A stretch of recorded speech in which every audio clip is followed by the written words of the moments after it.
Bienvenue à tous nos utilisateurs GoFast. On est heureux de faire ce deuxième atelier avec nos clients. J'en profiterai pour remercier Anna qui a remplacé Olga côté communication et marketing qui a préparé cet event qui demande quand même pas mal de préparation et toute l'équipe. Je remercie aussi nos nouveaux, un certain nombre de nouveaux clients, donc notamment le ministère de l'Intérieur par le Bureau des composants de sécurité, la police nationale avec l'académie de police, et puis le Creusot, la communauté urbaine du Creusot-Monceau. Il y en a d'autres, mais voilà, je crois qu'ils se sont inscrits. Donc j'en profite pour les remercier et vous remercier tous de cette participation.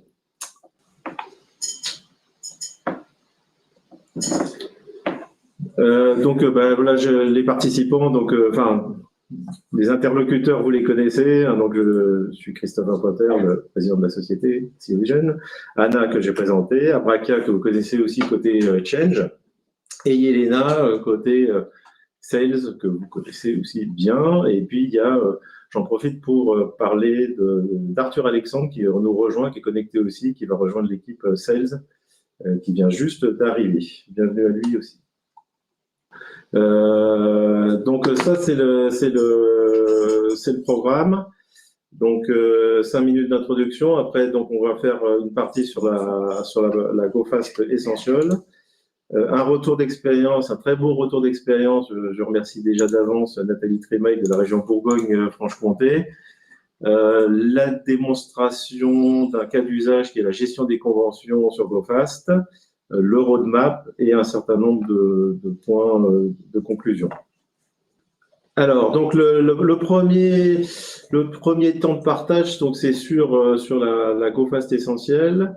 Comme vous le savez,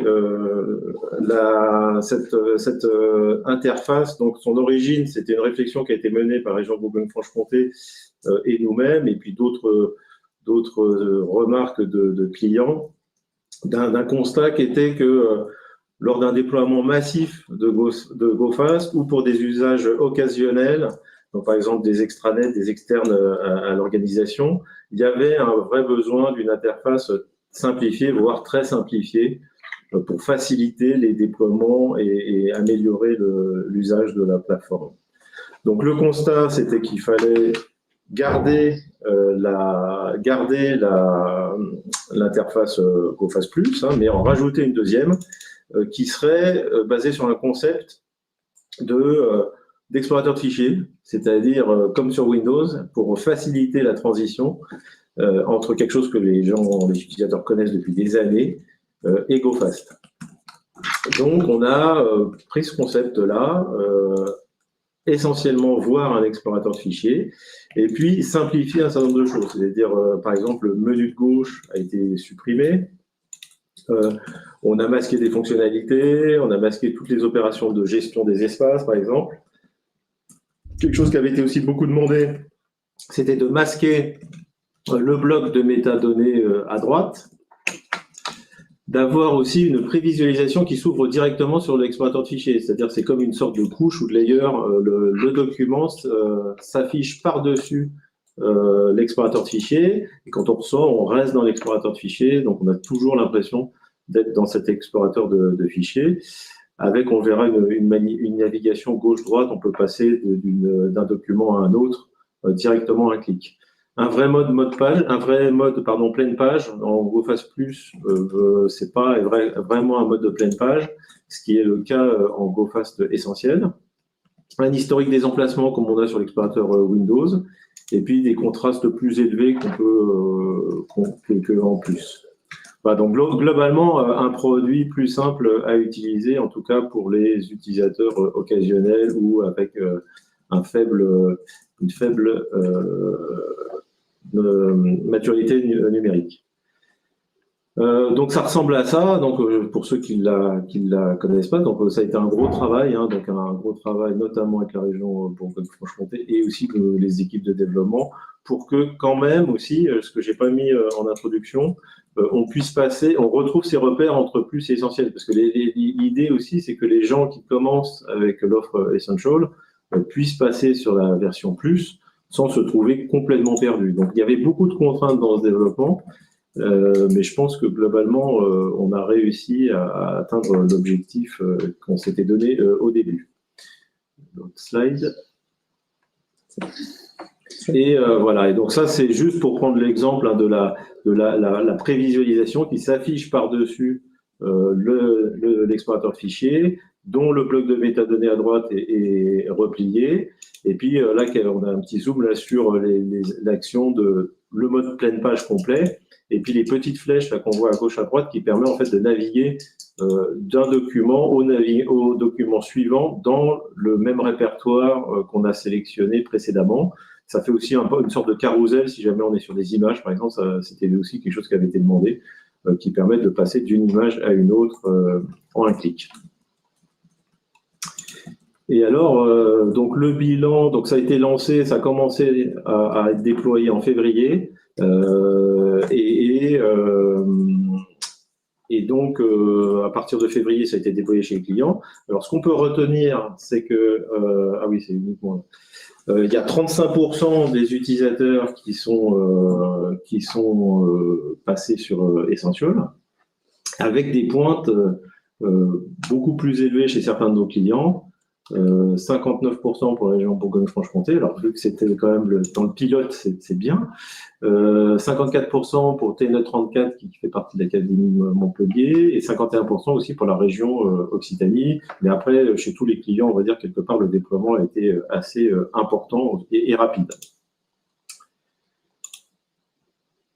Voilà pour cette première partie. Alors, je ne sais pas s'il y a des questions live, soit audio, soit les échanges après, mais donc, on passe directement après peut-être à Nathalie Trimaille et le retour d'expérience de la région Bourgogne-Franche-Comté, si ça convient à tout le monde. Bonjour à toutes et à tous. C'est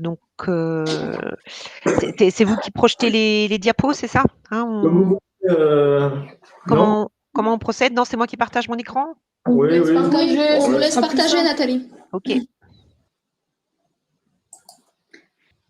On voit votre écran. Vous voyez mon écran ou pas? Oui, c'est tout bon. Ok. Je reviens juste.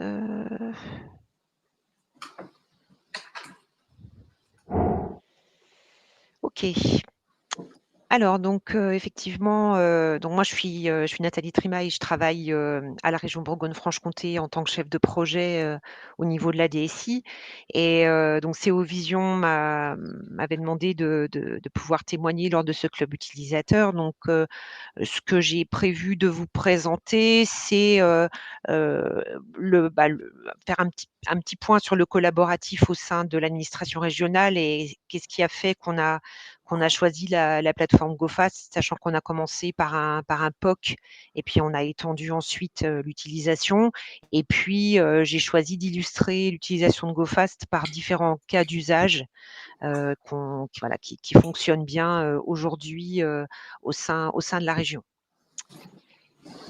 Alors, tout d'abord, en introduction, une présentation rapide de la région Bourgogne-Franche-Comté. Donc, j'ai mis quelques chiffres, sachant qu'on est la 5e région la plus vaste, mais la 2e région la moins densément peuplée, hein. Donc, on est une région avec une population de plus de 1 242 000 personnes. Et en fait, ce que j'avais surtout noté, c'était les pôles de compétitivité, sachant que le tissu industriel est riche dans la région.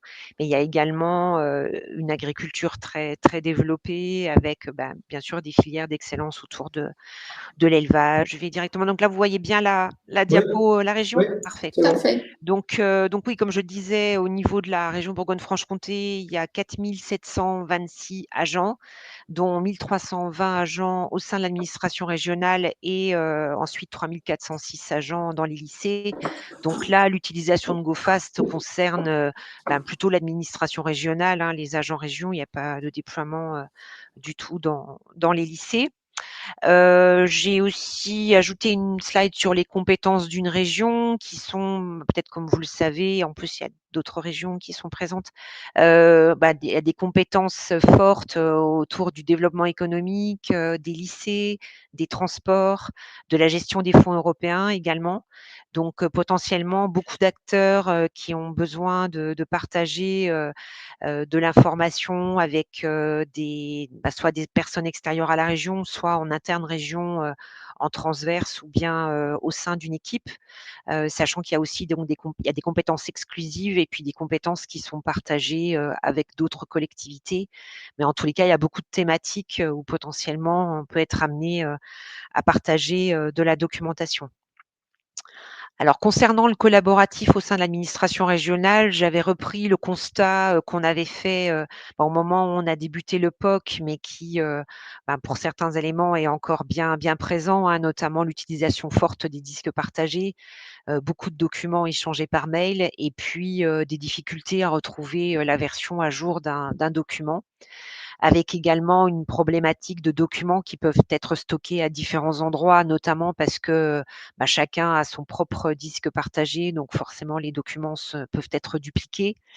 Et puis, globalement, alors bon, ça progresse, mais il y a encore quand même une maturité, qui est faible, je dirais, sur la collaboration documentaire, quand on parle de coédition, quand on parle de gestion de version, tous ces concepts-là, sont pas forcément évidents à appréhender, par tous, avec une maturité qui bien sûr, varie, selon les personnes, selon les publics, selon les équipes aussi. Il y a des équipes qui sont plus matures en termes de collaboration documentaire que d'autres. Et puis on avait aussi mis en évidence des besoins de partager des documents avec d'autres agents à la région, de partager des documents aussi sur des projets transverses entre différentes structures, de la région et puis également avec des partenaires externes. Donc tout ça faisait que, dès la fin 2020, enfin moi je suis arrivée à la région, fin 2020, donc ça coïncidait avec cette réflexion autour des outils collaboratifs. On a Office 365 qui est déployé à la région, mais qui est surtout utilisé pour le pack Office, Outlook et puis, la Visio Teams. Mais il y avait vraiment la volonté de disposer d'un outil de partage et de collaboration qui soit sécurisé et qui soit souverain. Donc on a fait un benchmark de solutions. On a également, eu l'occasion de partager, d'échanger sur des témoignages d'autres collectivités, notamment la région Occitanie, qui avait utilisé, avant nous, la plateforme GoFast et donc on a retenu, GoFast et on a, débuté un POC, donc une expérimentation en mode SaaS, sur différents sujets. Donc là, on a sollicité, des agents régions, sur ces expérimentations par rapport à ces différents sujets et donc on a, tout d'abord expérimenté, la notion d'espace projet, pour notamment les projets, numériques, de la DSI où on avait besoin d'inviter, d'autres agents, d'autres directions pour partager les documents, collaborer avec eux. Et puis, on a également exploré un cas d'usage autour des workflows et de la signature électronique. Il y avait cette notion de stockage souverain qui était important pour nous, donc ça faisait partie aussi de nos sujets d'exploration. La notion de GED métier également, dans le cas où on n'a pas une GED associée, aux applications, qui sont en place à la région. Et puis il y avait un dernier point, assez spécifique, autour de la mise en place d'une data room dans le contexte de l'ouverture à la concurrence ferroviaire. Donc c'était un besoin exprimé par la direction mobilité infrastructure de pouvoir, disposer d'une data room très sécurisée, voilà, pour échanger avec SNCF, enfin les différentes sociétés de SNCF, SNCF Réseau, Voyageurs et puis, Connexion, Gare et Connexion pour le partage de cette documentation. Donc, suite à ce POC qui qui nous a permis voilà, d'explorer, de voir ce qui était concluant, ce qui était peut-être plus complexe. On a décidé de mettre en production d'une manière restreinte, toujours en mode SaaS, donc toujours via un hébergement à l'extérieur de la région, donc l'outil GoFast, avec en parallèle, donc cette mise en production restreinte, elle était liée à nos demandes d'évolution concernant l'interface essentielle dont parlait tout à l'heure Christopher. Donc il y avait vraiment cette volonté de simplifier cette interface essentielle pour pouvoir la proposer notamment à des utilisateurs occasionnels de l'application GoFast. Et donc la version essentielle a été déployée en février 2022. Et donc suite à ça, on a mis en production de manière plus étendue la version essentielle. Donc, par exemple, quand on ouvre des accès, on fait vraiment la promotion de cette version essentielle pour que, dans un premier temps, ça soit cette version-là qui soit utilisée. Et puis, on a quand même choisi aussi de conserver un mot de sas, notamment pour des questions d'accessibilité, puisque c'est vrai que c'est quand même très pratique, voilà, de ne pas devoir forcément se connecter à notre VPN pour accéder à GoFast. Donc ça, il y a eu vraiment une volonté de notre directrice DSI de conserver ce mot de sas. Donc depuis plus d'un an, on a vraiment accru l'utilisation de GoFast pour les espaces projets où c'est systématique, pour les espaces extranet aussi et pour quelques espaces organisation. Mais là, il y a vraiment encore beaucoup de travail à faire, d'accompagnement au changement pour pouvoir vraiment déployer et basculer d'une utilisation forte du disque réseau vers GoFast. Donc là, il y a encore vraiment beaucoup de travail. J'avais noté, il y a à peu près, oui, 80 utilisateurs différents par jour, des utilisateurs internes, des utilisateurs externes qui se connectent à la plateforme GoFast, sachant que par rapport à la data room sécurisée dans le cadre de l'ouverture à la concurrence ferroviaire, là, on a une plateforme dédiée avec peu d'utilisateurs, mais une utilisation très, très particulière et très sensible.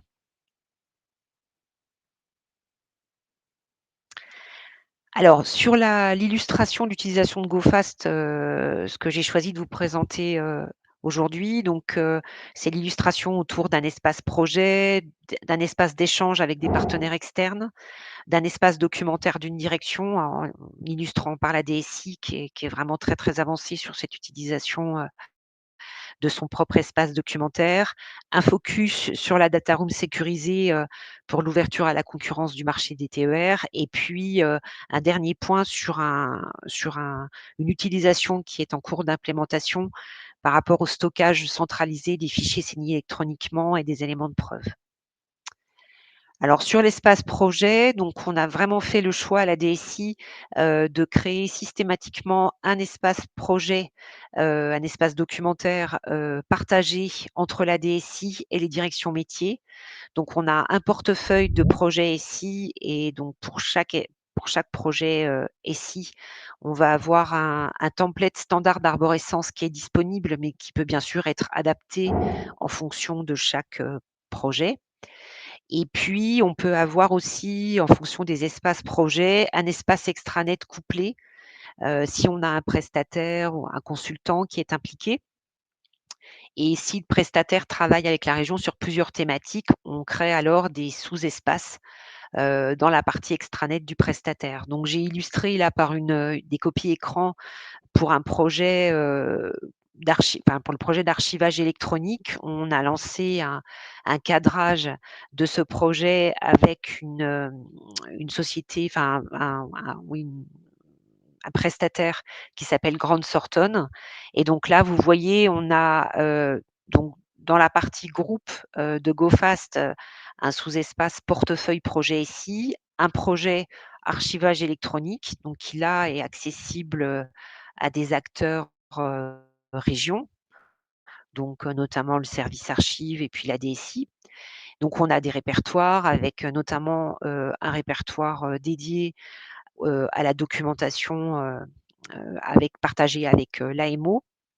Et en parallèle, un espace extranet d'échange entre la région et donc Grande Sortonne, et puis un sous-espace spécifique à ce projet de cadrage archivage électronique, parce que voilà, on aura d'autres sujets d'échange avec ce prestataire. Et donc là, on a aussi adapté l'arborescence pour notamment partager de manière très fluide avec eux de la documentation. Et donc, on a organisé ça selon des thèmes, puisqu'en fait, on partage à la fois de la documentation générale, mais aussi technique ou spécifique sur l'archivage avec eux. Donc, on a invité notre prestataire à se connecter à cet espace. Donc, on partage la documentation avec eux par ce biais-là. Et donc, on n'a plus de, on partage pas de documents en pièces jointes avec eux, hein, de ce fait. On utilise les permaliens pour échanger par mail. On relie aussi les documents qui sont déposés par eux ou par nous dans l'espace. Et puis, on utilise aussi la fonction de multi-emplacement, ce qui permet, par exemple, quand Grande Sortonne verse un support dans l'espace extranet, de le partager aussi via le multi-emplacement avec les acteurs qui n'auront accès qu'à l'espace sous la partie groupe. Donc on a vraiment ces deux lieux de partage. Donc c'est relativement fluide, ça marche plutôt bien. Bon, les prestataires ou les consultants sont familiers, hein, de ce type d'outils, donc c'est assez facile. Ils s'adaptent aussi à une nouvelle technologie s'ils ne connaissent pas GoFast. Et puis, ça nous permet, par exemple, on a un calendrier pour suivre les entretiens de cadrage, les réunions avec eux. On suit ça dans un fichier Excel qu'on met à jour aussi conjointement. Donc, ça évite de partager de l'information par mail et puis qu'elle se perde. Donc voilà, donc ça fonctionne bien, c'est efficace, et puis ça permet d'avoir une information toujours à jour de part et d'autre, tant pour pour le prestataire que pour nous. Donc là, autant le service archive et puis la DSI, sachant qu'on n'a pas encore inclus les directions métiers, mais elles vont l'être parce qu'il va y avoir pas mal d'entretiens qui vont être menés avec eux, et donc on partagera aussi la documentation via GoFast. Voilà pour ce premier cas d'usage. Ensuite, je fais un focus sur un espace d'échange avec des partenaires externes. Donc j'illustre là, dans cette présentation, sur le sujet Natura 2000. En fait, peut-être que vous savez que depuis 1er janvier 2023, les régions ont pris en charge la gestion des sites Natura 2000. Donc qui sont en fait les sites naturels ou semi-naturels qui ont une valeur patrimoniale par rapport à la faune et la flore. Et donc en fait, on a à la direction de l'environnement au sein de la région un service Natura 2000 qui avait la volonté de partager de l'information avec les animateurs des sites Natura 2000 qui sont présents sur tout le territoire de la région Bourgogne-Franche-Comté. Donc, on a environ 80 animateurs de sites Natura 2000 qui ont désormais accès à cet espace. Et vous voyez, l'espace est partagé en deux. Il y a vraiment un espace médiathèque où là, on est plutôt sur un référentiel de documents mis à disposition des animateurs Natura 2000. Et puis, on a un espace collaboratif où là, on est vraiment sur un espace de collaboration entre la région et les animateurs qui vont pouvoir venir poser des documents et puis qui vont pouvoir potentiellement co-rédiger des documents avec la région. Donc on a ce type d'espace d'échange, on a donc cette illustration-là avec les sites Natura 2000. On a la même chose qui se met en place sur le domaine fluvial. Et puis on a quelque chose d'un peu similaire aussi entre les chambres départementales d'agriculture et la région, pour partager les dossiers des jeunes agriculteurs. Donc voilà, donc c'est vrai que ça marche bien. Ça permet d'avoir un espace unique, d'éviter les échanges par mail. Enfin, on retrouve les mêmes gains que ce que j'ai pu exposer auparavant, hein. Il y a vraiment ce gain à avoir un lieu unique d'échange, et puis être sûr aussi qu'on consulte la version la plus à jour, qu'on est sûr d'avoir les informations les plus fraîches sur les documents. Troisième cas d'usage, c'est un espace d'une direction, en l'occurrence la DSI, qui a été précurseur sur cet espace documentaire. Aujourd'hui, on a un autre espace qui fonctionne très bien pour la direction de l'agriculture et forêt, et puis d'autres espaces qui se mettent en place, mais plutôt sur des focus de services, sur des documents spécifiques qui sont partagés. Donc là, pour la DSI, nous, on est allé assez loin dans l'expérimentation. Donc maintenant, on est dans une utilisation très courante de GoFast avec un espace DSI et un espace DSI encadrant réservé au CODIR. Et puis, dans l'espace DSI, un accès en lecture-écriture pour toute la DSI. Et donc, sur l'espace DSI encadrant, un accès réservé aux membres du comité de direction. Une organisation thématique qu'on essaye vraiment de développer et de promouvoir avec, comme vous le voyez, quand même encore des espaces par service, parce que c'est vrai que c'est difficile de changer les habitudes et voilà, vraiment de penser plutôt par thème plutôt que par service. Donc il y a quand même aujourd'hui une une tendance à aller vers ces espaces thématiques. Donc c'est vraiment très bien. On a par exemple un thème sécurité, un thème supervision, des thèmes en lien avec des comités qui sont mis en place, notamment comité des changements, comité d'architecture, et puis aussi autour du centre de service et du support. Et puis, au niveau des services, par exemple, moi qui appartiens au service études, dans le service études, on va avoir notamment nos réunions de service qui vont être partagées là. Et puis, nous, on a systématisé pour nos réunions de service hebdo ou soit elles sont par semaine ou toutes les 2 semaines. On a systématiquement des comptes rendus de réunion qui sont élaborés durant la réunion de service avec OnlyOffice. Donc souvent, on est 2-3 à se connecter sur le document, et donc on a l'intérêt d'avoir un compte rendu de réunion terminé à la fin, de la réunion. Donc c'est très pratique, pour les collègues qui ne peuvent pas être présents à la réunion. Ils peuvent tout de suite après la réunion consulter le compte rendu. On n'a pas cette contrainte de faire un compte rendu a posteriori en plus, parce que c'est vrai quelquefois c'est compliqué de dégager du temps pour ça. Et donc ça marche très bien, et c'est vraiment, très pratique de co-élaborer ce compte rendu. Donc généralement, le chef de service initie le document juste avant la réunion. Il nous partage le lien en début de réunion, et puis ensuite on coécrit le compte rendu durant la réunion. On a également des workflows de relecture qui sont mis en place notamment pour le compte rendu de comité de direction DSI et pour le comité d'architecture. Donc workflows qui sont lancés par exemple par le directeur DSI qui va initier le workflow, et donc il va demander à chaque membre du comité de direction d'apporter éventuellement ses corrections, ses commentaires. Et puis après, le compte rendu nous est partagé à tous dans une version voilà, qui est publiée sur la partie DSI.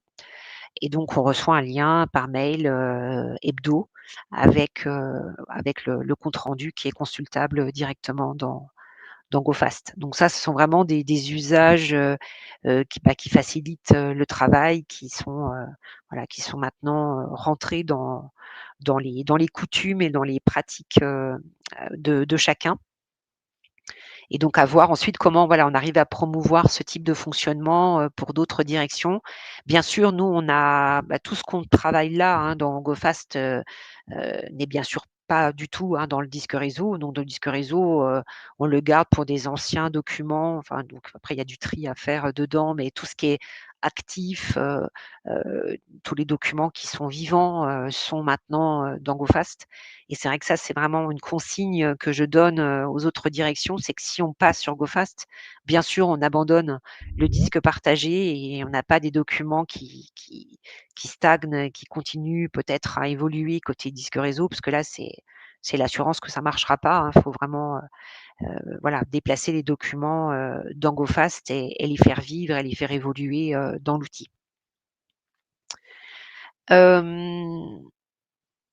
Donc, autre cas d'usage que j'ai un petit peu évoqué, c'est la data room sécurisée dans le cadre de l'ouverture à la concurrence du marché des TER.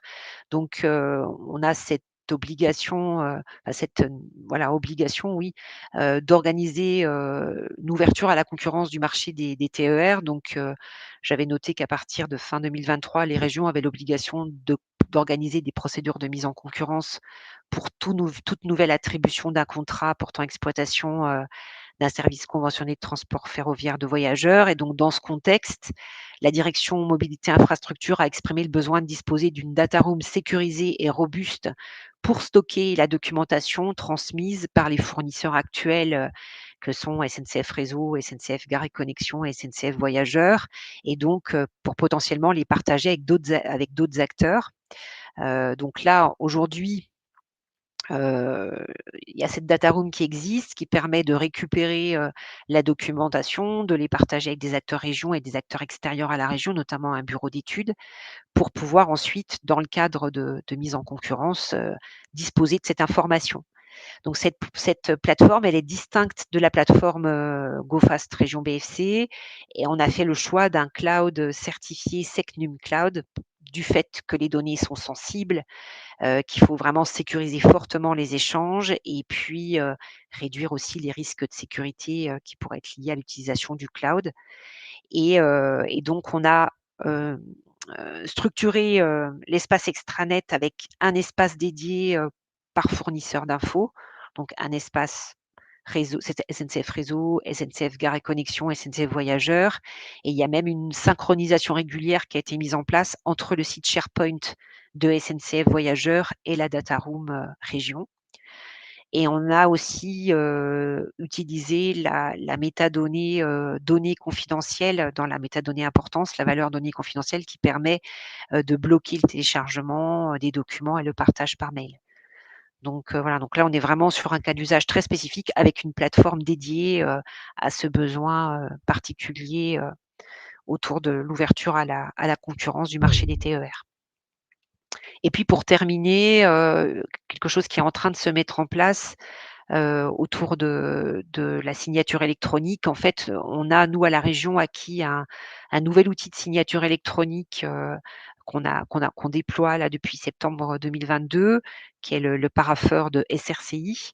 Et dans ce contexte-là, on ne veut pas, bien sûr, conserver les documents signés dans le parapheur. Et donc, on choisit. Alors, bien entendu, hein, les personnes qui font signer les documents récupèrent les documents une fois qu'ils ont été signés électroniquement, mais on veut, nous, pouvoir déplacer à intervalles réguliers les fichiers signés électroniquement et les fichiers de preuve pour sécuriser le stockage, alléger le parapheur, qui n'a pas vocation à stocker les documents, et préparer l'archivage électronique ultérieur. Et donc, en fait, on a un connecteur à disposition fourni par SRCI, un connecteur d'export GED, qui s'appuie sur Alfresco, et donc on est en train de travailler à la mise en place de ce connecteur. Ça permettrait de remplacer les documents dans le parapheur par un lien vers les fichiers qui auront été copiés dans GoFast, et puis de les stocker de manière sécurisée et de générer une arborescence à la volée ou de verser dans un espace tampon, ça on n'a pas encore statué. Mais l'idée, c'est d'avoir vraiment un stockage sécurisé dans GoFast et de préparer l'archivage électronique ultérieur de ces documents. Voilà, donc pour conclure, comme je le disais, on a vraiment des cas d'usage qui sont maintenant bien mis en place, notamment tout ce qui est espace multidirection, espace projet et puis espace extranet. Mais on a encore beaucoup de travail pour promouvoir GoFast pour la gestion documentaire au sein d'un service ou au sein d'une direction. Donc là, il y a un travail de communication, de formation de grande envergure à mettre en œuvre qu'on n'a pas encore enclenché. Et puis, on a une opportunité intéressante parce que j'évoquais dans le cas d'usage archivage électronique, on a un cadrage de l'archivage électronique qui débute et qui permet de cadrer aussi plus globalement le cycle de vie des documents numériques. Et donc, cette opportunité de ce cadrage va nous permettre aussi de positionner GoFast dans la partie stockage documentaire. Et puis, en fait, il faut vraiment accompagner les agents, les utilisateurs via des propositions de modèles d'arborescence, de bibliothèques de modèles documentaires, promouvoir l'utilisation du moteur de recherche qui permet de s'affranchir d'arborescences complexes telles qu'on les connaît sur les disques partagés. Donc il y a un gros travail aussi de proposition, d'aide aux directions pour leur faciliter la prise en main de l'outil. Avec également la coédition avec OmniOffice qui apporte un véritable gain qu'on peut aussi promouvoir. Je parlais notamment des comptes rendus de réunion qu'on peut coécrire pendant les réunions. Tout ça, c'est du gain de temps pour les agents. Et puis, on a un projet aussi qui est en cours de connecter GoFast à notre gestionnaire d'identité. Parce qu'aujourd'hui, on n'est pas connecté, donc c'est un petit peu moins fluide forcément en termes de connexion à GoFast. Et donc ça, c'est un projet qui devrait être mis en place sur le premier trimestre ou le premier semestre 2024. Voilà, merci pour votre attention. Si vous avez des questions, n'hésitez pas. Oui, Nathalie, merci pour ce superbe Rex de la part de la région Bourgogne-Franche-Comté. C'était vraiment très bien. Moi, je ferais juste une remarque. Je sais que dans les régions, les départements, les conseils départementaux, ce sont des structures complexes et donc c'est pas facile. Donc, je remercie aussi tous les chefs de projet qui ont la charge de ce genre de déploiement. En tant qu'ancien DSI, je sais que c'est un énorme travail. Il y a une question justement du CD 74 de Patricia Munier, qui est un peu votre homologue au département 74, qui est sur la conduite du changement, comment elle a été menée au sein de la région. Donc il y a vous qui est pilier central, mais vous n'êtes pas seul. Est-ce que vous pouvez décrire un petit peu cette gestion du changement ? Alors, en termes d'accompagnement utilisateur ou d'organisation interne, dans quel, parce que c'est vrai qu'au niveau organisation interne, on a déjà nous au sein de la DSI. En fait, c'est surtout nous DSI aujourd'hui qui portons GoFast, mais dans le cadre du cadrage dont je parlais sur l'archivage électronique, on se dit qu'à un moment donné, le service archive pourrait être vraiment un allié fort pour promouvoir l'outil et accompagner à son utilisation, ce qui n'est pas le cas aujourd'hui. Donc aujourd'hui, c'est surtout la DSI. Donc au sein de la DSI, donc moi je travaille au service études, mais après il y a le service relations utilisateurs aussi qui est un allié et un atout pour promouvoir l'outil. Mais c'est vrai qu'aujourd'hui, on est nous DSI en accompagnement au changement face aux directions métiers.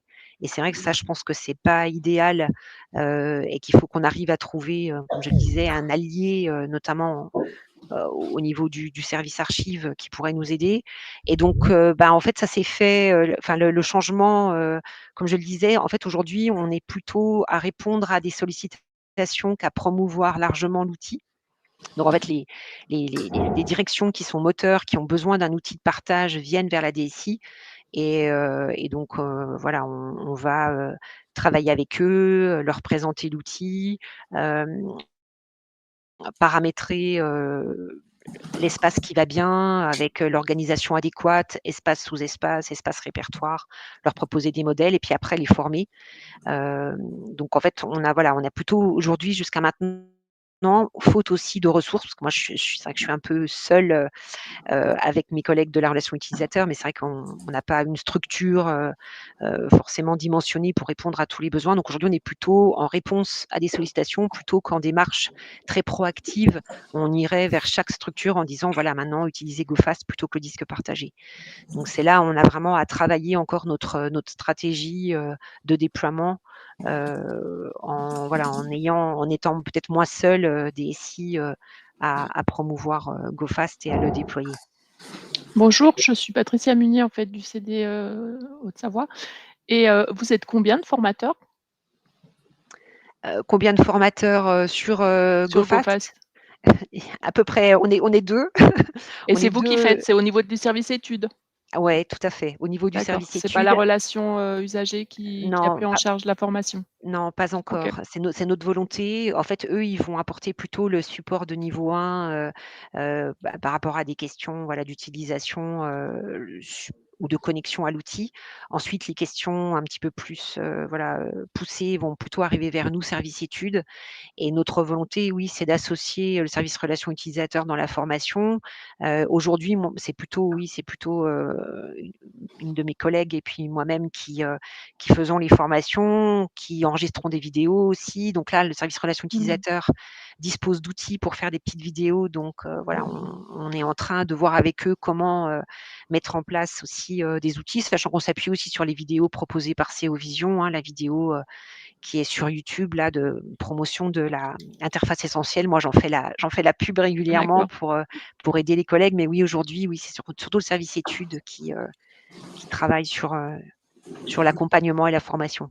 OK, on a les mêmes problématiques du coup. Mmh. OK. Ouais, c'est vrai que c'est et je crois que c'était la région Occitanie qui associait le service archives, je crois, dans la démarche et c'est vrai que ça peut être intéressant qu'il y ait, voilà, un service archives qui s'associe à la promotion de l'outil et vraiment dans un flux, complet, production, stockage, archivage. Mmh. D'où, comme je le disais là, le projet de cadrage du cycle de vie de documents numériques qui, je pense, devrait nous apporter aussi, un gain en termes de positionnement de l'outil. Mmh. Moi, c'est vrai que j'ai un SAE déjà qui est Ah, là depuis 2-3 ans.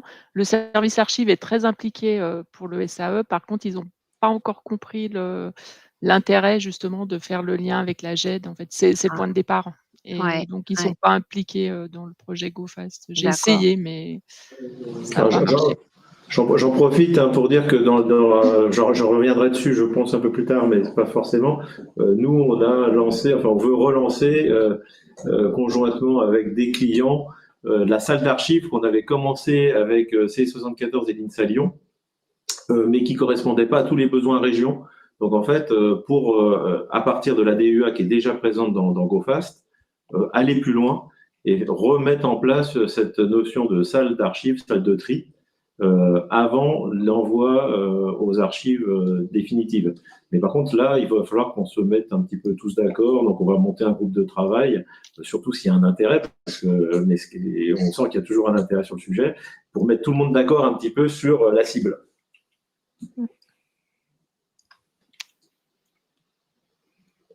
Voilà. Y a-t-il encore une autre question? Oui, bonjour, Corentin Pic, chargé de projet à la DSI de la ville de Malakoff. J'avais une question, c'est en lien avec la conversation précédente. Je voulais savoir, au niveau de la formation utilisateur, et notamment aux prémices du déploiement de GoFast, à la création du compte utilisateur, est-ce que vous arrivez à autonomiser rapidement l'utilisateur? Enfin, est-ce qu'il y a des utilisateurs qui prennent GoFast en autonomie ou est-ce que vous passez obligatoirement par de la formation? Parce que c'est vrai que moi, par exemple, actuellement, si je crée un compte utilisateur sans explication ou sans formation, même en présentiel, c'est très compliqué après de laisser l'utilisateur en autonomie directe. Donc, je voulais savoir dans votre déploiement comment ça se passait. Alors nous, oui, enfin les utilisateurs prennent en charge, GoFast en autonomie. Enfin, il n'y a pas des formations systématiques. Je pense qu'il y a aussi selon les contextes d'usage, il y a un relais qui se fait au sein de la direction.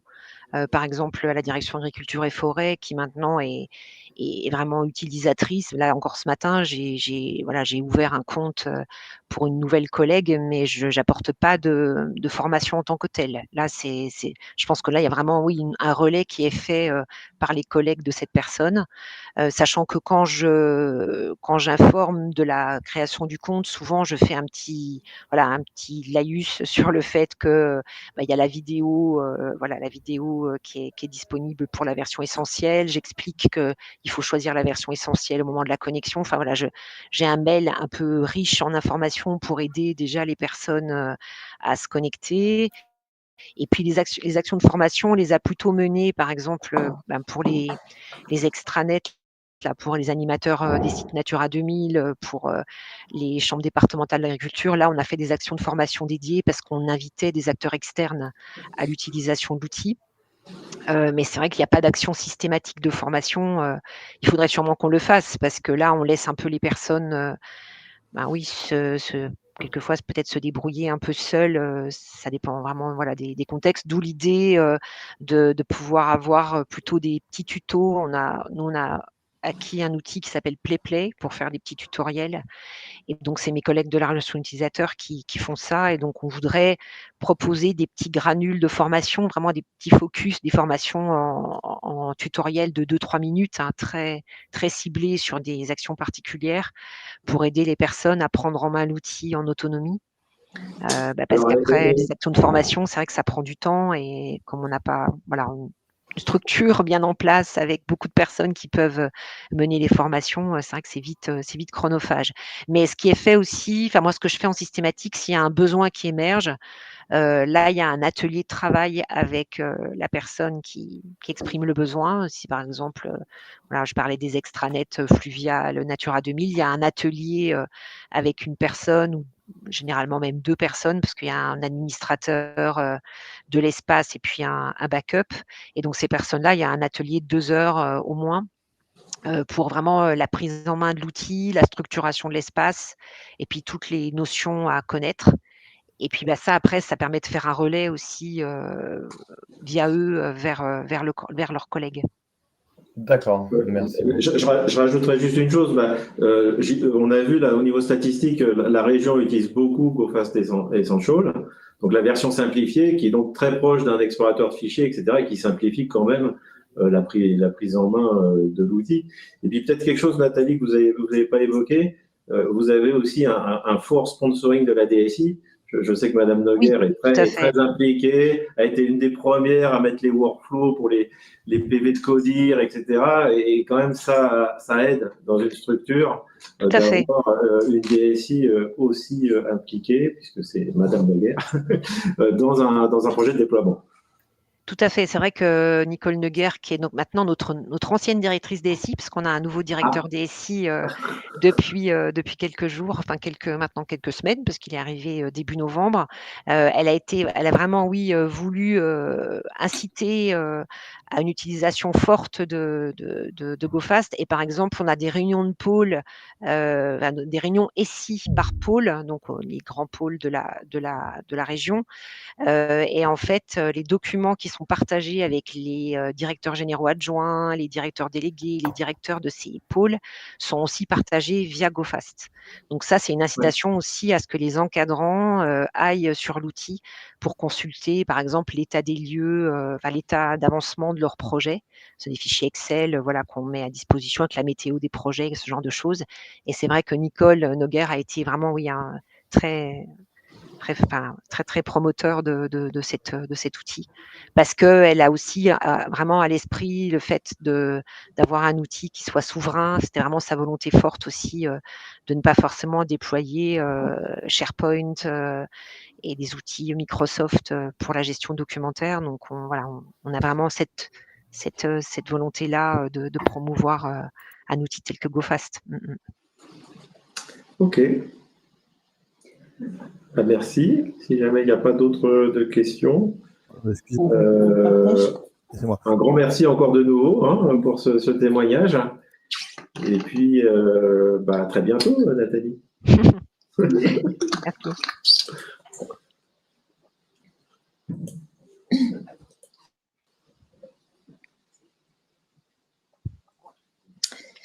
Alors, je vais reprendre la main sur la démonstration d'un cas d'usage, donc gestion des conventions du modèle à la signature électronique d'un GoFast.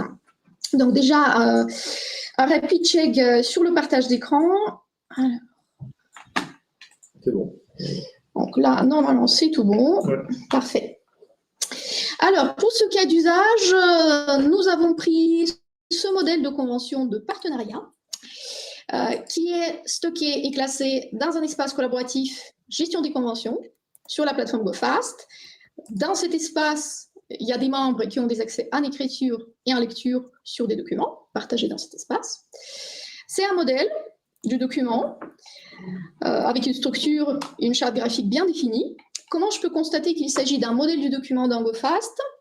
Donc, il y a déjà modèle dans le titre de mon document et ce modèle est partagé dans un dossier templates. L'objectif de ces templates, c'est de stocker les différents modèles documentaires qu'on peut utiliser pour générer des nouveaux contenus documentaires. On peut également, dans les propriétés du document, voir qu'il y a une étiquette non structurée qui est appliquée, donc template, qui indique aux utilisateurs qui ont accès à ce document qu'il s'agit d'un document modèle. On souhaite générer une nouvelle convention de partenariat. Donc, on va repartir sur ce modèle. Créer depuis modèle, une nouvelle convention. Donc là, on met à jour le titre. Par exemple, on génère cette convention de partenariat en novembre 2023.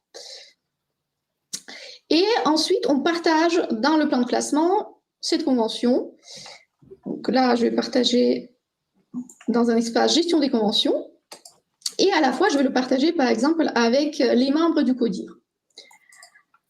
Donc, je fais le multipartage. Donc, le même document sera partagé dans plusieurs services différents, sans pour autant que je fais copier-coller ou que je fasse dupliquer le fichier. Donc, je n'ai plus besoin de faire ça. Je fais tout simplement partager le contenu dans plusieurs espaces différents. Donc, une fois que j'ai coché les espaces qui m'intéressent, je peux générer en tout cas une nouvelle convention.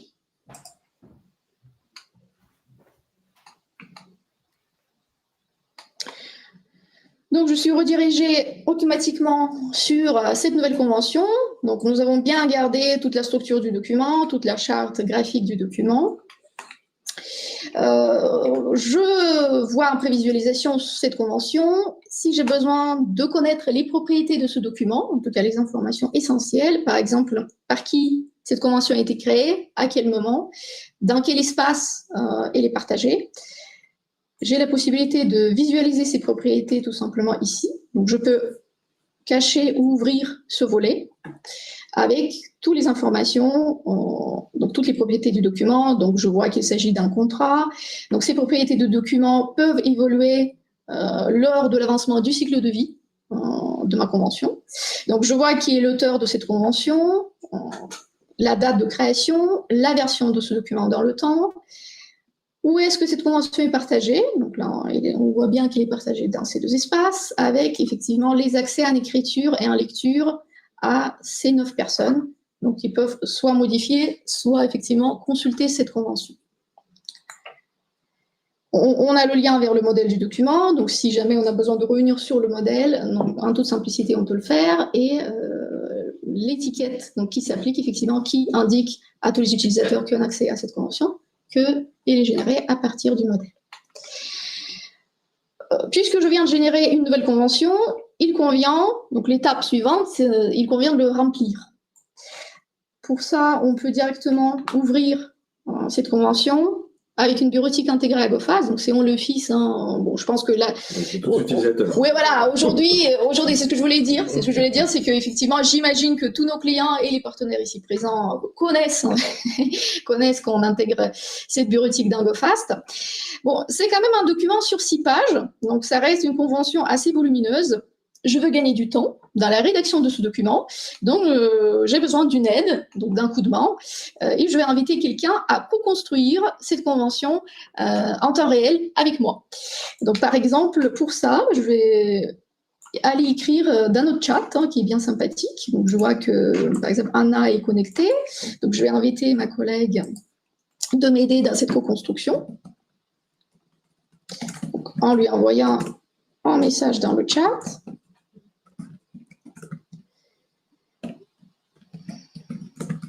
Et lui donner le lien sur ce document. Alors, donc là, je vais te donner le lien et je vais envoyer comme ça donc, le permalien vers le document directement dans le chat. Donc, en attendant que ma collègue se connecte, donc effectivement, comme je l'ai dit, vous connaissez tous cette bureautique. On a effectivement certains clients qui ont complètement abandonné la bureautique Office 365 pour finalement rédiger tous leurs documents, que ce soit des fichiers Word, Excel ou PowerPoint, grâce à OnlyOffice, notamment les clients dans le retail, ou en tout cas réduire drastiquement les coûts financiers, parce que finalement, quand on n'a que 20 licences Office dans la structure et on paye pour ces licences versus peut-être 300 licences Office, c'est pas la même chose, forcément.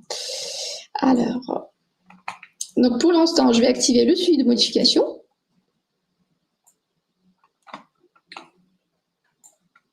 Et je vais pouvoir donc éditer ce document donc, en temps réel.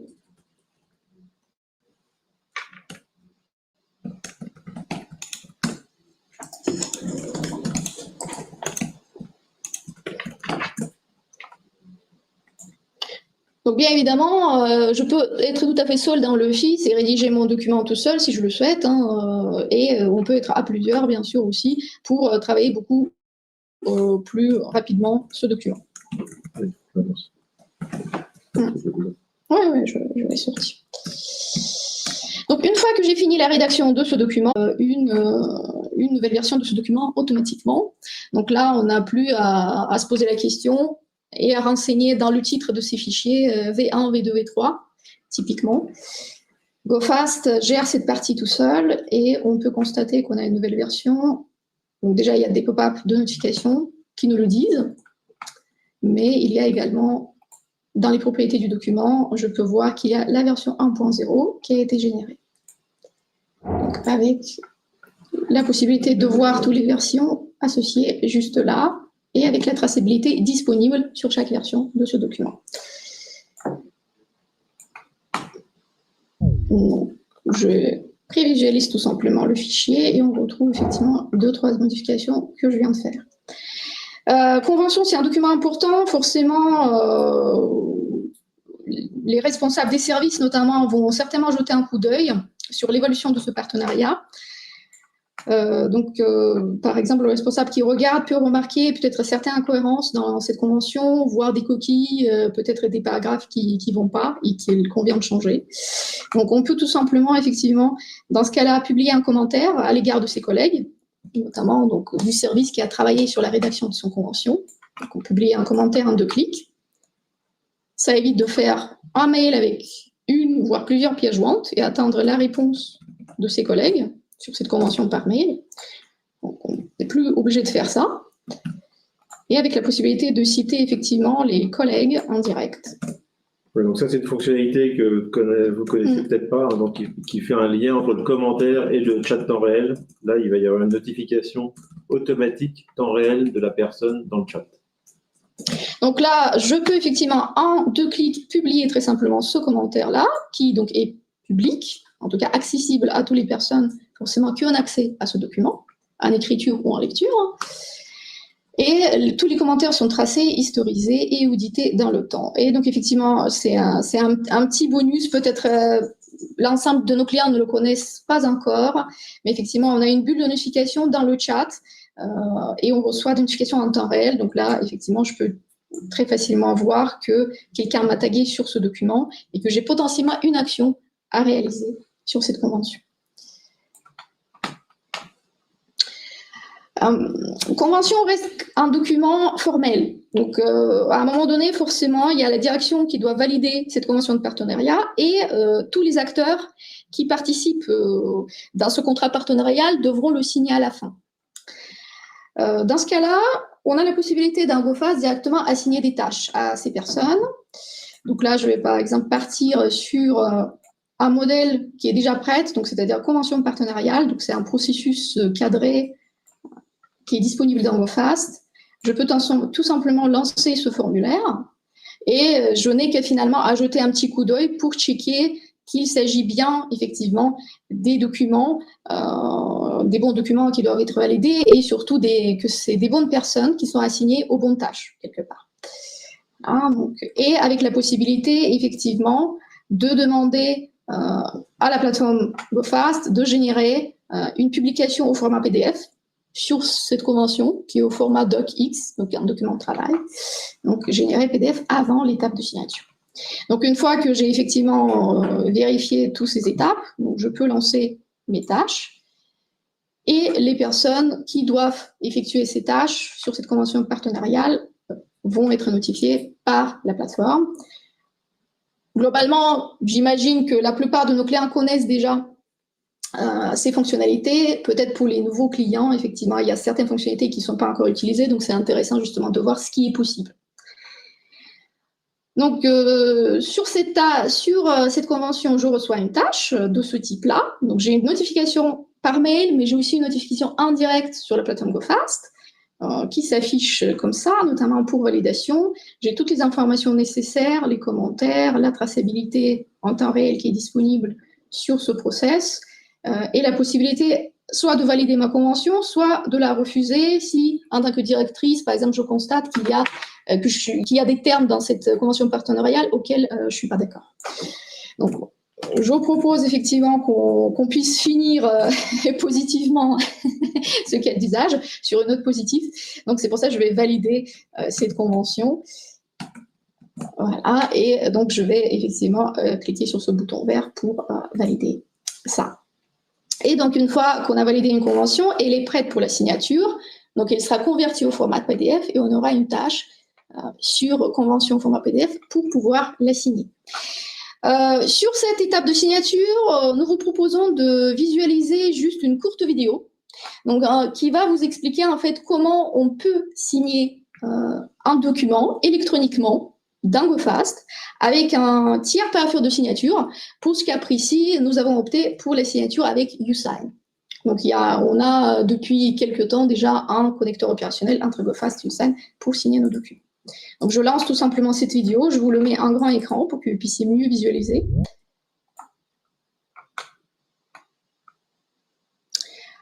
Alors, donc là, ce qu'on peut constater, c'est qu'effectivement, il y a un document, il y a une tâche pour la signature. Finalement, l'intégration est très intelligente entre GoFast et YouSign, puisque au final, ce paraffeur, on le voit directement dans GoFast. C'est-à-dire qu'on n'est pas obligé de se connecter, de se reconnecter sur une application de YouSign pour signer nos documents. Donc ça, c'est une chose importante. On est sur la page du document, on ne quitte pas la page du document, ni onglet, et on peut signer finalement avec ce paraffeur. Donc, on a notre contrat, notre convention qui est associée. On peut le passer en revue très facilement. Donc, on aura en bas la possibilité de signer. Donc, il suffit tout simplement de cliquer sur le bouton. Donc, il s'agit ici d'une signature simple qu'on réalise avec YouSign, c'est-à-dire qu'on confirme son identité avec le code unique qui nous sera envoyé sur notre téléphone portable. Après, dans la présentation du roadmap, on vous montrera, on a fait un connecteur de signature qualifié, donc pour le plus haut niveau IDAS, la norme européenne IDAS, donc ça, on vous montrera ça un peu plus tard. Même si le principe est le même, en fait. Donc là, j'ai reçu un code par SMS, donc qui est unique, qui a bien vérifié qu'il s'agit de Yelena qui va signer cette convention. Je le renseigne et je signe mon document en toute simplicité. Donc voilà, notre process est terminé et on pourra effectivement revenir sur la convention donc, qui est dans GoFast. On a une nouvelle version majeure qui est générée une fois que tous les acteurs ont signé, que ce soit des acteurs internes ou que ce soit des acteurs externes sur cette convention. On a l'état qui évolue dans GoFast, donc on aura l'état signé sur ce document, et on a le lien vers le dossier de preuve de signature qui est attaché aussi dans la plateforme GoFast à cette convention. Et si jamais effectivement on redescend tout en bas de ce PDF, donc on peut constater que voilà, il y a effectivement la signature de Yelena qui a été apposée sur cette convention. Donc là, j'ai choisi de positionner ma signature à gauche, mais bien sûr, lors de votre process, vous pouvez choisir le positionnement de votre signature si vous souhaitez au milieu, à droite, ainsi de suite. Voilà pour cette vidéo, pour finaliser ce cas d'usage. Avez-vous des questions sur cette partie?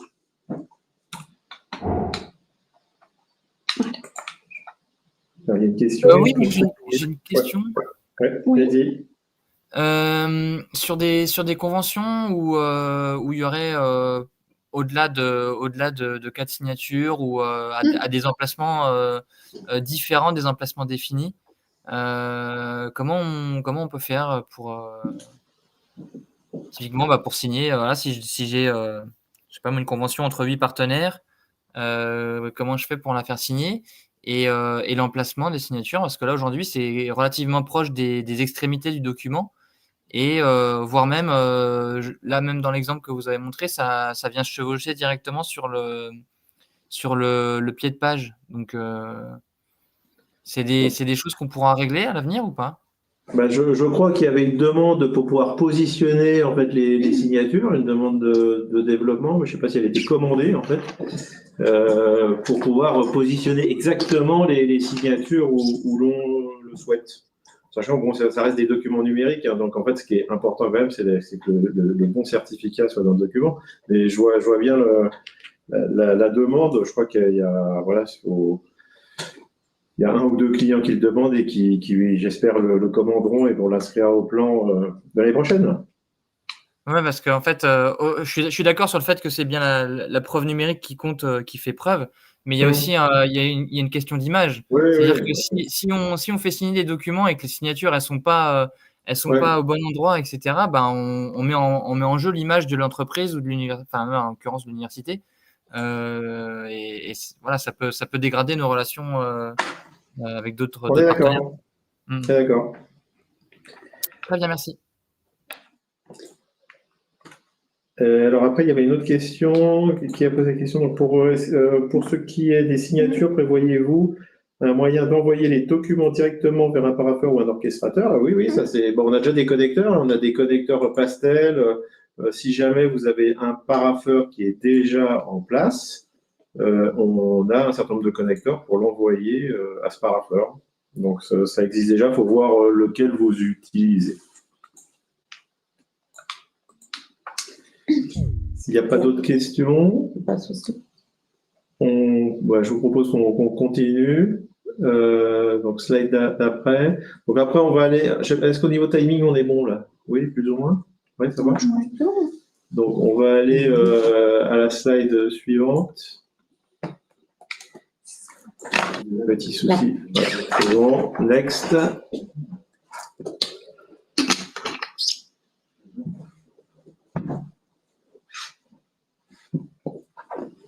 Ouais, donc là, les illustrations, elles tournent un peu autour des couplages qu'il y a avec la plateforme. Donc là, on a profité de rappeler un petit peu un certain nombre de couplages qu'il y a au niveau de la plateforme. Bon, je vais pas rentrer en détail, mais ça peut être des intranets, ça peut être. Il y a même eu un de nos clients donc là, qui a finalisé un couplage avec Vitam d'un point de vue archivage. Ce qui a eu pas mal d'intérêt aussi, c'est Wikit. En fait, Wikit, qui est un chatbot avec de l'IA, qui est utilisé par la région Occitanie, qui a fait un projet assez sympa, où tous les documents de support sur GoFast sont accédés par Wikit, et les agents peuvent faire des demandes d'assistance au niveau de ce bot, qui a évidemment aspiré, on va dire, toute la connaissance de ces documents support et en restitué une réponse en langage naturel.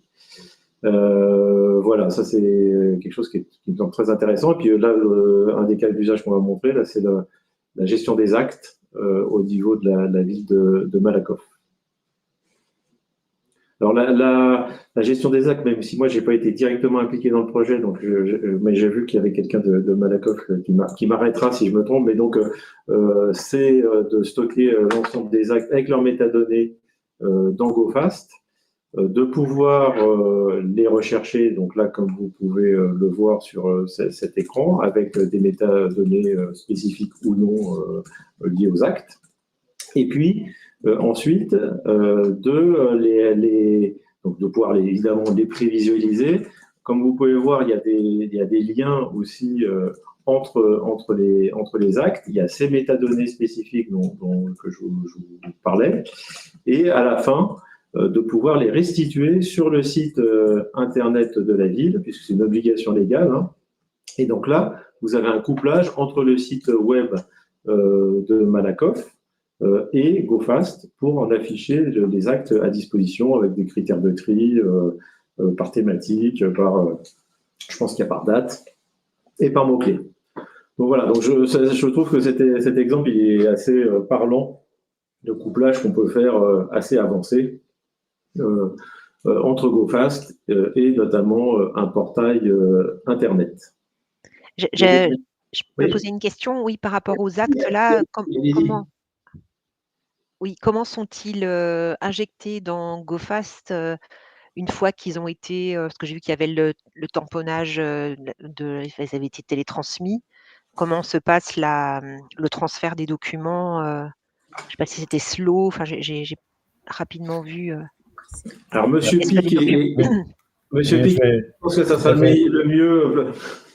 Alors en fait, il y a un connecteur Pastel on a mis en place un connecteur qui va du coup en fin de chaîne de démat injecter directement en fait les actes sur la GED, et ensuite c'est le module qui nous a été développé spécifiquement par CIO Vision qui vient traiter du coup les actes sur la GED en récupérant le fichier JSON associé. Et en fait, il va combiner le fichier PDF qui a été déposé en fin de chaîne de démat avec son fichier JSON. Et du coup, ça va les fusionner pour ne faire qu'un seul fichier avec les métadonnées.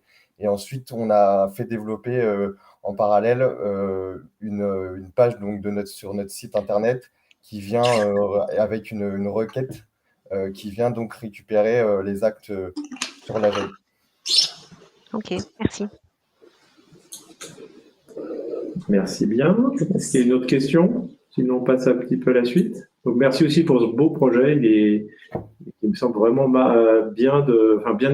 qui illustre bien vraiment les intégrations assez avancées qu'on peut faire au niveau d'un SI. Tout à fait, ouais, c'était très intéressant, et je me permets aussi de rajouter une petite précision. En fait, on a aussi ce qui est très intéressant dans le module GoFast et la liaison qu'il y a sur le site internet, c'est qu'en fait, on a mis en place un go de publication en fait sur l'acte en lui-même. On a un petit bouton où il y a marqué prêt à publier, et en fait, en passant le bouton de valider ou non, c'est ça qui donne le go de publication sur le site internet. En fait, la requête ne remonte que les actes qui ont été donnés comme prêts à publier. Oui, d'accord. Ouais. Donc, il y a la notion d'acte publiable ou non publiable. Exactement. Et du coup, ça permet aussi de filtrer. Voilà, ça ne prend pas, il y a quand même une validation humaine derrière, et comme ça, on garde la main sur les actes qu'on souhaite publier et les actes qui n'ont pas de notion à être publiés. D'accord. Intéressant. Merci. Alors ensuite, on a passé une semaine, mais c'est pas grave. Donc ensuite, pour la ville de Noisy-le-Grand, on a fait là, c'est pas une intégration, mais c'est un workflow qui est quand même assez intéressant et spécifique du coup, qui est dans les formulaires de fiches de recrutement. Donc en fait, donc une fiche de recrutement au niveau de la mairie de Noisy doit passer par un certain nombre de validations, et donc on a réalisé tout un workflow pour la validation de ces fiches de recrutement, de la demande de l'initiateur jusqu'aux acteurs qui valident ce nouveau recrutement. Donc là, vous avez quelques copies d'écran, on ne va pas rentrer dans le détail, mais ça passe d'un acteur à l'autre, du DGS à tous les signataires qu'il peut y avoir pour créer un nouveau poste au niveau de la mairie. Ouais. Je passe. Oui. Ça, le dernier cas d'usage, donc c'est ce qu'on vient de finaliser pour une agence européenne, donc EMC DDA, qui est au Portugal. Ce qui est intéressant, c'est que c'est le premier qui nous demande en fait de pouvoir signer au niveau qualifié. Donc qualifié, c'est le plus haut niveau IDAS, qui est la norme européenne de signature, qu'on peut mettre en œuvre. Il y a très peu de prestataires qui le font, voire oui, très peu. Ça permet donc de signer des actes extrêmement importants, donc des actes authentiques, des actes notariés, des accords commerciaux. Je rajouterai des sessions d'entreprise, on a tout ce qui est vraiment du plus haut niveau légal. Ça a un niveau de réponse aux appels d'offres publics. et les échanges contractuels avec l'étranger, évidemment, au sein de l'UE, puisque la portée de IDAS est européenne. Ce qu'on peut noter aussi, contrairement à la signature avancée qu'on a réalisée avec YouSign, quelque chose de très important, le document en lui-même ne transite pas chez le tiers de confiance. Donc là, le tiers de confiance s'appelle Digital Sign. C'est d'ailleurs le tiers de confiance de la Commission européenne, ce qui garantit une confidentialité évidemment maximale. Même quelqu'un qui veut absolument pas utiliser de ça, là n'a pas de souci, puisque en fait le document ne transite pas, c'est qu'un hash de signature qui transite sur Internet. Et ce qui est important aussi de noter, c'est que dans le cas de la signature qualifiée, la signature en tant que telle est une signature de personne physique, ce qui fait qu'il y a tout un mécanisme un petit peu plus compliqué, notamment de délivrance du certificat par vidéoconférence. Donc tout ça est normalisé, évidemment, et la conséquence de tout ça, parce que ça paraît très beau, donc ça, évidemment, la signature est très chère, donc c'est à peu près 20 € par signature, mais on est sur des documents très importants, donc évidemment, le prix de la signature n'est pas très important. Donc c'est pareil, c'est intégré au workflow standard de GoFast, et ça se déroule quasiment pareil qu'avec YouSign, avec une prévisualisation qui est un peu plus grande taille.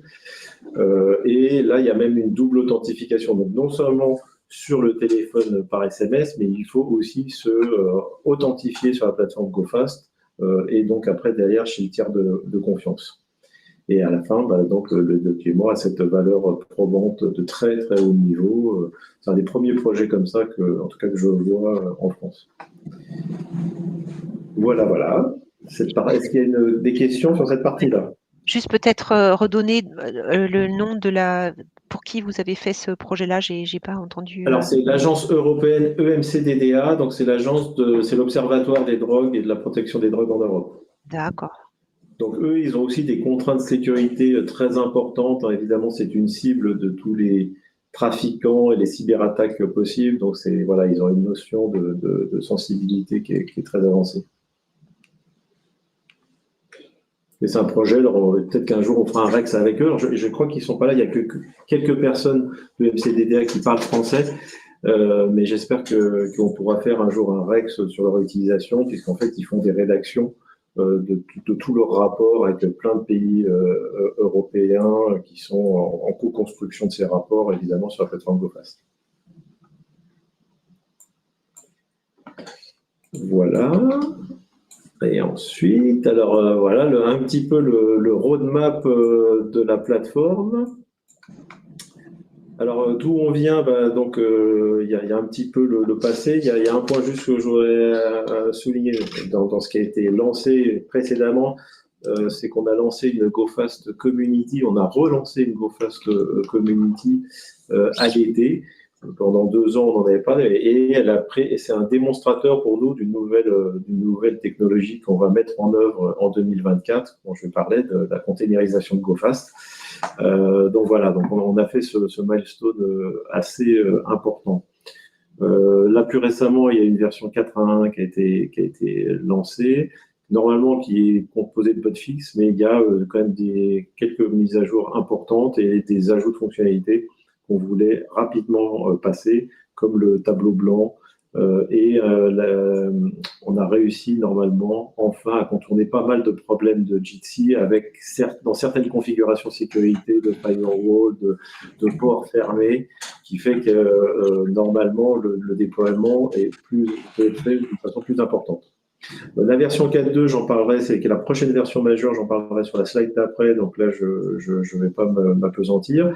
Et ce qui est important, donc c'est sur 2023. Donc, il va y avoir une version 4.3 qui va pas comporter beaucoup de fonctionnels, mais donc un changement d'architecture très important, puisque nous, on va donc changer le système d'exploitation. Vous savez peut-être que donc CentOS, suite à des décisions de Red Hat et d'IBM, est arrêté, et donc on va remplacer le système d'exploitation par un système d'exploitation qui restera compatible Red Hat d'ailleurs. Et surtout, il y aura la première VM qui va être transformée en mode container. Donc, c'est un peu technique. Mais container, la containerisation de GoFast et la future architecture de GoFast, notamment pour nous permettre des déploiements à des dizaines de milliers d'utilisateurs. On commence à avoir un certain nombre de prospects pour des très, très gros déploiements, pour faciliter les mises à jour et plein d'autres avantages. La 4.4 qui sera après, donc la 4.3 sera essentiellement d'architecture et prévue pour le premier et deuxième trimestre 2024. La 4.4 sera de nouveau, donc ça sera de nouveau une release fonctionnelle, donc plutôt sur le deuxième semestre 2024. Excusez-moi. Oui. Question bien de la ville de Caluire. Je veux savoir, le passage à la version 4.3 avec le remplacement de CentOS, si on veut passer à la 4.3, c'est-à-dire qu'il faudra changer nous aussi de système si on est hébergé en local? Non. En fait, ça reste des appliances, donc en fait, vous n'aurez rien à. Ça restera dans la virtualisation que vous avez actuellement. Il y aura rien à changer. Au niveau des prérequis, rien ne va changer. D'accord. Très bien, merci. Voilà, et cette 4.3, elle est partiellement containerisée pour une version 5 là, qui est donc à la fin, qui sera une version totalement containerisée qui ne sera pas avant la fin 2024, début 2025. Alors, donc là, j'ai eu un petit problème de mise en page, du coup, sur cette slide-là. Donc ça, c'est un petit peu, on a fait juste une synthèse de la 4.2 et de ce qui avait été demandé, parce qu'en tout, il y a 53 à peu près évolutions fonctionnelles et nouvelles fonctionnalités, mais ce qui avait été demandé par le plus grand nombre de clients. Donc, il y a une refonte des statistiques de la plateforme, que ce soit en termes de performance, parce que de très gros entrepôts, il y avait des problématiques. Il y a un certain nombre d'indicateurs, de nouveaux indicateurs. Il y a un champ de métadonnées supplémentaire qui va être un champ de métadonnées de titre qui va permettre à certains clients d'avoir un titre de document qui sera différent du nom de fichier. Il y aura la possibilité de mentionner un utilisateur sur les 4 Kanban, ce qui manquait pas mal. Donc, le connecteur Digital Sign dont j'ai parlé avant, avec son intégration au workflow standard. La possibilité de mettre une échéance sur chaque tâche d'un processus standard. L'ajout de métadonnées, donc une date personnalisée, il y avait une demande assez forte là-dessus. Si jamais, par exemple, vous mettez une facture sur GoFast au 1er janvier, mais que la facture était datée du 15 décembre, vous n'aviez pas cette notion de date fonctionnelle dans GoFast. Donc, pour un certain nombre de nos utilisateurs, il était important qu'on ait une date qui soit personnalisable en tant que métadonnée d'un document. Il va y avoir une recherche multicritère et avancée qu'on a d'ailleurs développée pour la police nationale. Donc là, dans GoFast, c'est une recherche naturelle, en fait, par mots-clés. Là, on inverse la tendance. On va dire qu'on est plutôt dans un moteur de recherche traditionnel. En fait, on rentre tous les critères à l'avance et ça nous sort des résultats. Des résultats dont les colonnes sont sélectionnables, donc personnalisables, triables, etc. Donc assez poussés dans les résultats de recherche. Donc, la sortie de ce moteur de recherche est différente de celle que vous avez en langage naturel par mots-clés. Les règles de nommage, donc ça, c'est assez aussi attendu, c'est que, donc, à une catégorie de documents, on va pouvoir associer un nommage automatique du fichier. Donc, si jamais vous avez dit qu'une facture, ça commence par facture, il y a une date, la date de la facture, etc., en mettant la catégorie, ça va automatiquement nommer le document d'une façon automatique. Les niveaux de classification, donc ça c'est un champ supplémentaire. Là actuellement il y a champ importance, Nathalie Trimaille l'a un peu montré, mais là ça va être le niveau de classification du document. Bon, comme vous avez vu, on a gagné un certain nombre de comptes dans les secteurs sensibles. Donc avec une classification soit du monde civil, qui est les C0, C1, C2, vous connaissez peut-être, le militaire et la classification US, qui est d'ailleurs utilisée aussi par la Commission européenne, c'est pour ça qu'on l'a mis là, qui s'appelle TLP, Traffic Light Protocol. Donc il y aura les 3 possibilités. L'audit qui soit accessible aux administrateurs d'espace. Donc ça, c'était aussi une de vos demandes. Et puis, ensuite, que le compte utilisateur extranet puisse avoir une durée limitée. Ça, il y avait aussi pas mal de demandes. Sous réserve, parce que techniquement, c'est pas simple. La possibilité, c'est de mettre un certain nombre de métadonnées GoFast directement dans les métadonnées, les propriétés Word. Donc, en gros, par exemple, l'auteur, le numéro de version, etc., sera injecté par la GED dans les propriétés Word, ce qui après permet de vous les réafficher dans une cartouche. Ça permet de faciliter la compliance avec de l'ISO 9001 et d'autres choses. Aussi très demandé, donc la gestion des favoris. Donc là, il y aura tout un petit gestionnaire de favoris. Je vous montrerai juste une copie d'écran après. La délégation et l'assignation des tâches de processus en l'absence d'un utilisateur assigné. Donc ça aussi, c'est une forte demande, c'est-à-dire qu'il y a un processus qui est bloqué parce que quelqu'un est malade ou parti en vacances. On pourra le rassigner sur une personne différente. Ensuite, la page de connexion dans laquelle vous allez pouvoir personnaliser le logo de votre organisation. Le cloisonnement des modèles de workflow. Le statut priorité sur les 4 ban. La compatibilité des workflows avec les listes d'utilisateurs. Donc, dans un workflow, vous allez pouvoir mettre une liste d'utilisateurs et pas forcément un utilisateur. Et puis, le couplage des agendas de messagerie avec celui de GoFast, que ce soit Bluemind ou d'autres messageries. Donc, vous allez pouvoir avoir une synchronisation. Et donc, dans l'onglet agenda, voir votre, si vous le souhaitez, voir votre agenda personnel. Donc ensuite, voilà, ça c'est juste pour illustrer une de ces fonctionnalités qui arrive, une copie d'écran du gestionnaire de favoris qui était beaucoup demandé chez nos clients. Et nous avons fini cette première partie. Donc là, ce que je vous propose, c'est qu'on ait un petit moment d'échange, soit sur les règles, soit sur vos utilisations, soit sur le roadmap, d'une façon assez libre, avant de passer sur les dernières slides de conclusion. Oui, bonjour, c'est Monsieur Montbiard, donc de la ville de Caluire. Moi, j'aurais aimé savoir s'il était possible, à un moment donné, d'établir un atelier qui nous permettrait d'échanger justement sur des fonctionnalités souhaitées. Alors, donc ça, c'est le but des forums, en fait. Alors non, justement, je pensais plutôt, parce que les forums, c'est bien, mais tout le monde ne les fréquente pas en permanence, et l'échange vocal, oral ou en présentiel avec des gens est quand même plus efficace pour discuter de fonctionnalités, de besoins, de problématiques rencontrées, etc. C'est-à-dire que moi, en fait, le club utilisateur, j'aurais bien aimé qu'on puisse l'étendre sur au moins une journée, voire un peu plus, pour pouvoir, en fait, justement avoir ces échanges entre collectivités ou entre entreprises, de voir un peu les problématiques que nous on rencontre et ce que l'on souhaite mettre en place au sein de la GED. Oui, moi j'ai proposé ça pour justement l'archivage légal, parce que sur les sujets effectivement qui sont compliqués d'un point de vue technique et fonctionnel, il faut mettre tout le monde d'accord. Évidemment, il faut qu'on fasse ce genre de choses. Après, je ne sais pas, on verra justement les réactions d'autres personnes. Disons, si jamais il y a des réunions en ligne sur des fonctionnalités, nous on a très peu de temps, hein, donc vous avez vu, on est très présent dans les forums. Je ne sais pas si on peut organiser autre chose. Enfin, c'est une idée, on la note. Bon, là, comme vous avez pu le voir, on a envoyé une liste de problématiques qu'on rencontre et qu'on aimerait bien mettre en place. Et voilà. Mais donc, en fait, il y a un mode de fonctionnement, on va dire une certaine gouvernance en fait de la plateforme.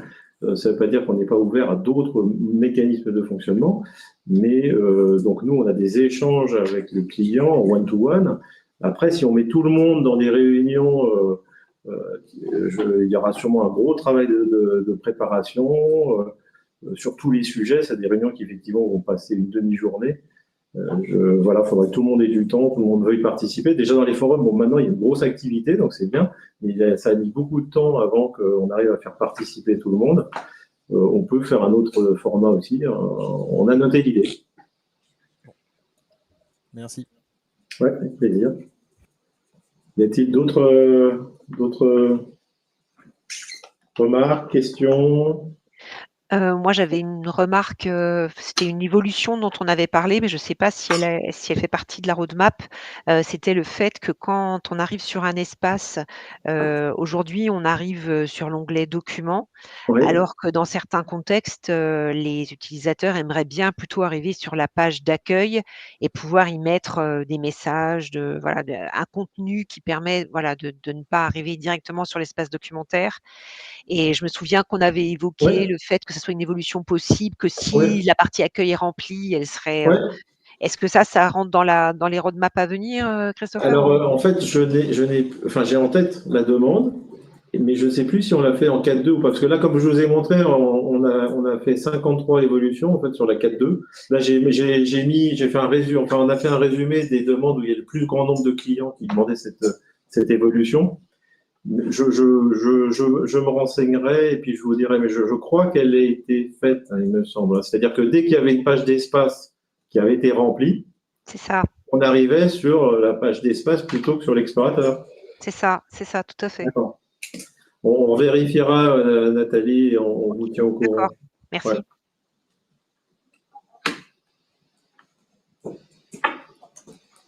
Y a-t-il d'autres retours? Bon.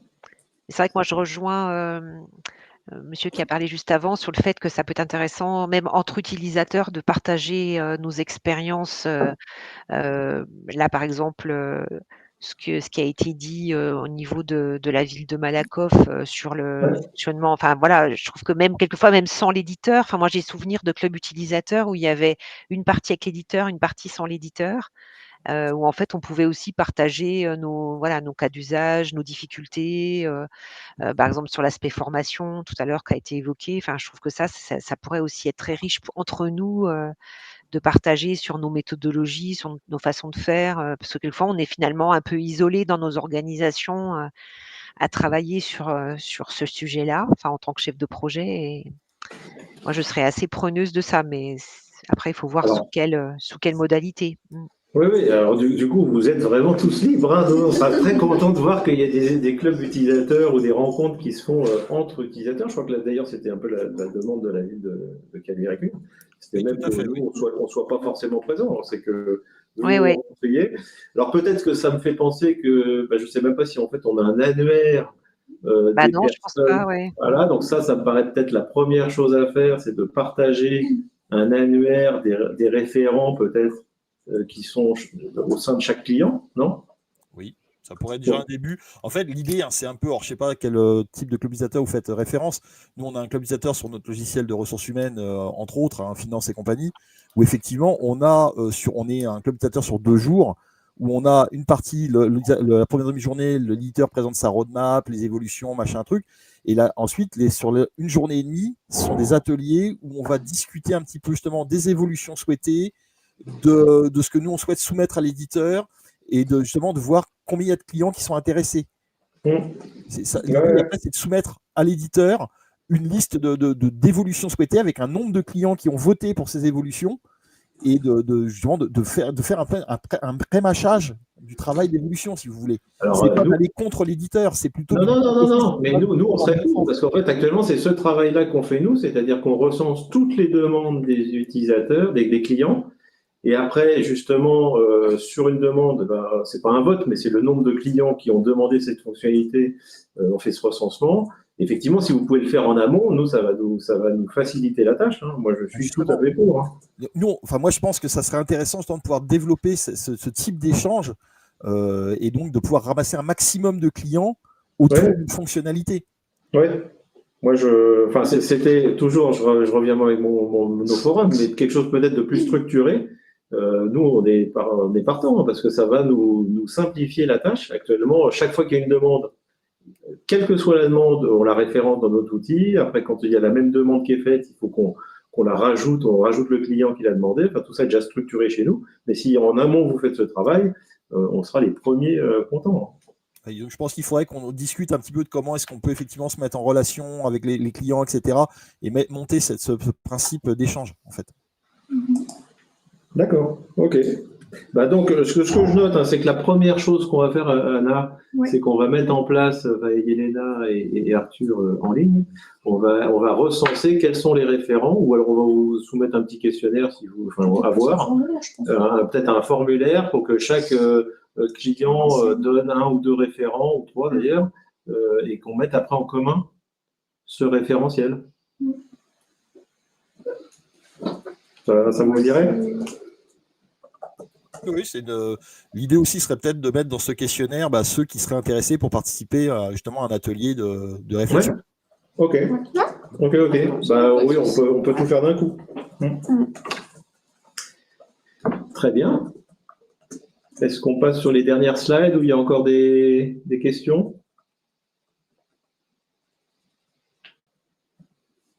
Bon, ça, voilà. Bon, après, c'est Anna qui prend la suite. Tu peux, ouais. Oui, donc ici, l'idée, c'était de vous montrer un petit panorama des plateformes sur lesquelles GoFast est référencé.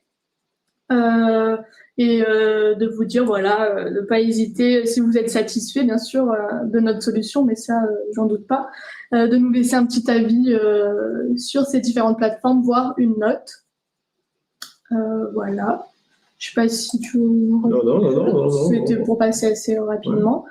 Et également, sur nos réseaux sociaux, n'hésitez pas à nous suivre, sachant qu'à présent, nous avons donc 2 pages LinkedIn, donc une page Siliovision où on va publier un peu plus des informations sur nos participations à des salons, on partage des articles, voilà, vraiment des informations sur l'entreprise, et une page GoFast également sur LinkedIn où cette page-là, on va essayer de l'axer vraiment pour vous, vous, nos clients utilisateurs, en partageant des nouvelles fonctionnalités, des bonnes pratiques, ou encore vous pourrez y retrouver des vidéos tutos.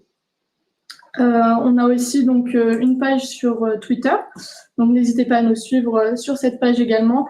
Et enfin, on a un compte YouTube. YouTube nous sert vraiment de plateforme de support pour toutes nos vidéos. Donc, vous pouvez retrouver bonnes pratiques, vidéos tutos, nos webinars ou même nos clubs utilisateurs, les replays. Alors, j'en profite pour dire que on a l'Université du Mans qui a fait une série de tutoriaux qui sont magnifiques sur GoFast. Ouais. Je crois que s'ils sont encore connectés, je crois qu'ils étaient d'accord de les partager, en tout cas avec les utilisateurs de GoFast. Et donc, si c'est confirmé, on peut vous passer les liens parce que voilà, ils ont fait un travail magnifique de vidéos tutoriaux sur GoFast. On les remercie et bravo. Avec quel outil ces vidéos ont été élaborées? Alors, est-ce qu'ils sont encore connectés? Oui, on est là. Ouais. Là, je vous laisse prendre la main. Enfin, la parole plutôt.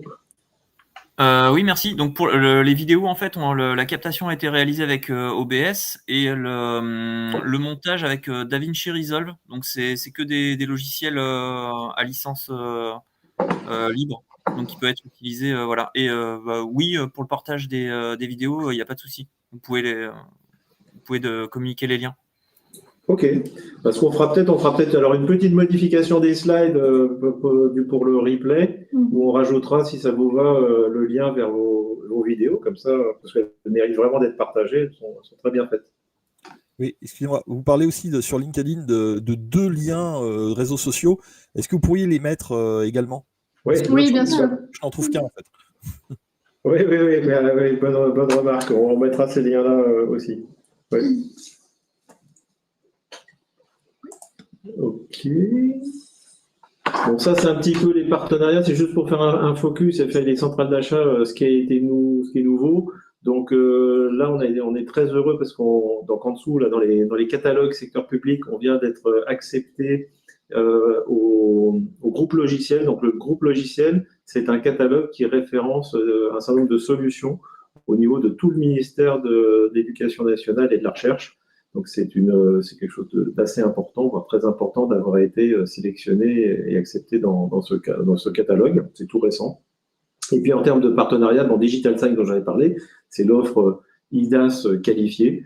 NumSpot aussi, donc NumSpot en fait a 4 actionnaires, Dassault, la Caisse des dépôts, j'en oublie 2, et 2 autres, Bouygues et un dernier gros, et donc une offre qui démarre de cloud souverain basé sur une technologie d'outscale, donc ça reste outscale, mais c'est de l'offre Secnum Cloud d'outscale, et un certain nombre de services supplémentaires, donc ils vont faire des services autour de la containerisation, etc.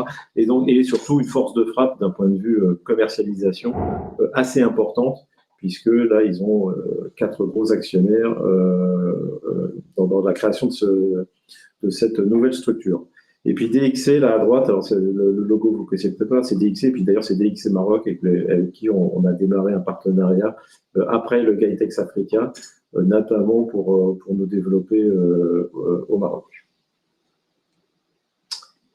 Et puis voilà, est-ce qu'il y a encore des questions Une question sur le chat. Sur l'office, sur la mise à jour de l'office. Alors, je regarde. Oui, tout à fait. Oui. Donc, dans la version 4.2, ça fait partie de ce que je n'ai pas montré là. Il y a une mise à jour de OnlyOffice. Sachant qu'initialement, cette mise à jour, nous, on l'attendait pas mal pour, ça va vous paraître bizarre, mais pour la langue arabe. Mais ils ont reporté d'une version, la version arabe de OnlyOffice. Mais donc, il y aura la version 7.5 et des poussières. Je ne sais plus quelle est la version exacte dans la 4.2.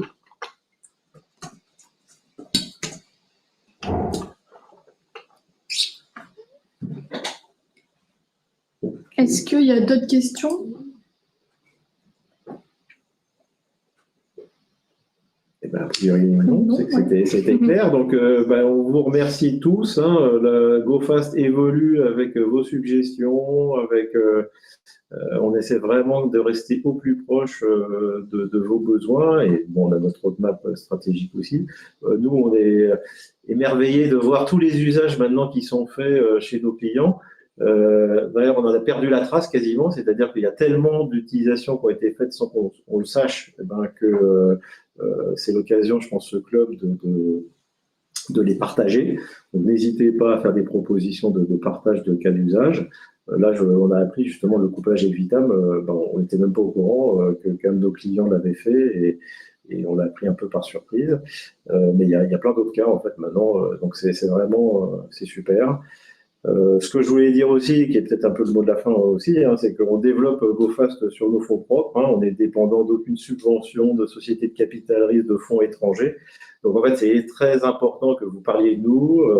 On fait tout ce qu'on peut pour faire que la plateforme réponde au maximum de vos besoins. On a très peu de concurrents en Europe, mais néanmoins, il est important de répandre la bonne parole.